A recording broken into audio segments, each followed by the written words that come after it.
Hello po sa mga yummy moms dyan. Yummy! So, dahil wala po kaming pasok ngayon, naglalakad po kami sa ilog. I mean, highway pala. Papunta kaming ilog. Yung cherry blossom po siya. Sumigbol. Ayun. Malapit na. Galing po kaming mom's touch. Nagmerienda.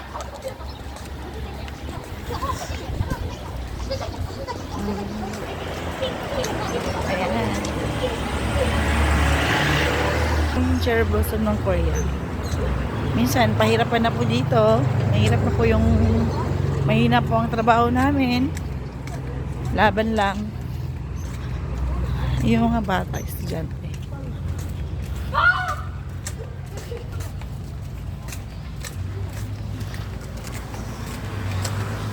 Ayan, cherry blossom. Malapit na. Starting April po ay magiging kulay pink na po yan. Ngayon, parang ganyan po muna yung kulay, parang kulay white. Tapos, next month po, magiging kulay pink na po yan. At dahil dyan, maganda po ang tanawin sa ilog. GS25.